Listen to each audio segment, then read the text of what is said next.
At First Automobile Works, Hongqi, or red flag high-end sedans, are rolling off the production line.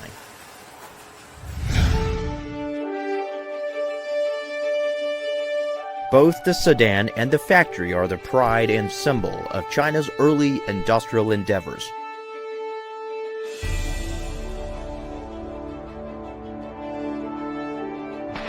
Founded in 1953 in Changchun, capital of northeast China's Jilin province, First Automobile Works, or FAW, was part of the first five-year plan, which set ambitious goals for industries and areas of production deemed priority by the country.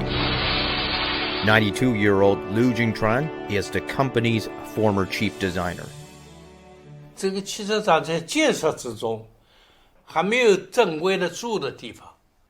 那么烧火墙、烧火炉，就是这么样的一个的。地面呢都是土的，就是没有地板。我们的这个行李啊，放在地上都不行，就是这个地上啊都发霉呀。It was under these harsh conditions that the pioneers laid the foundation for China's industrial modernization. A foundation that had to be built almost from scratch when the country couldn't even produce the simplest of machines. To produce China's first automobile, more than 2,000 parts had to be made by hand. 1956年7月13日，汽车厂建厂3周年的前2天，第一辆汽车诞生了。For the past 100, 200 years, China was largely falling behind. There's many more reasons. There's a feudalist society. There's imperial invasion. China was a war zone as a major front of the Second World War, and so all those factors contributed the backwardness. The first industrial revolution, centered largely in England, was based on steam engines, which for the first time dramatically increased the capacity to do work. The second industrial revolution focused on mass production manufacturing, along with the electricity that powered it. At the time, China was an imperial dynasty that excluded itself from the world and thus missed both the first and second industrial revolutions entirely.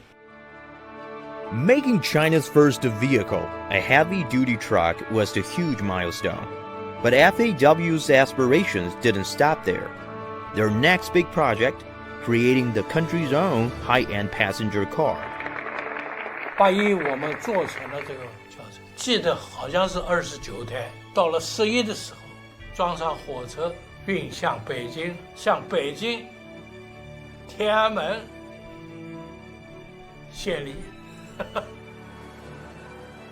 FAW's story was just one of the many challenges and triumphs during the first five-year plan period. From 1953 to 1957, China also established its first heavy steel rolling mill, aircraft manufacturer, and a machine tool factory. All helped to lay a solid foundation for industrial modernization.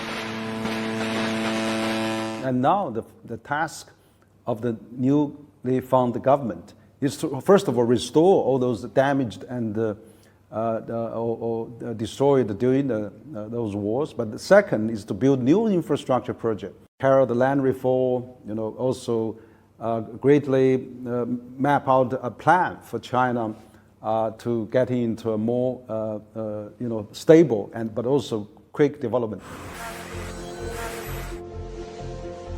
The factory floor of today's FAW, filled with AI-controlled industrial robots and unmanned vehicles, looks unrecognizable from its early years. In the meantime, China has risen to become the world's largest manufacturer of vehicles, producing over 26 million cars in 2021, more than a quarter of the world's total production. Perhaps a fitting metaphor for China now and in history. Chinese people have been so eager to build and enjoy modernization ever since China was under invasion, exploitation, and suppression by the imperialist powers in the second half of 19th century and the first half of 20th century. And also the sharp contrast between the West imperialist powers and China in terms of economic growth and social development left a strong impression to Chinese people. Therefore, they really wanted to rejuvenate and to re-strengthen the Chinese civilization and nation. In 1954, 5 years after the founding of New China, the central government for the first time proposed a goal of achieving modernization in industry, agriculture, transportation, and national defense to meet the Chinese people's aspirations for modernization.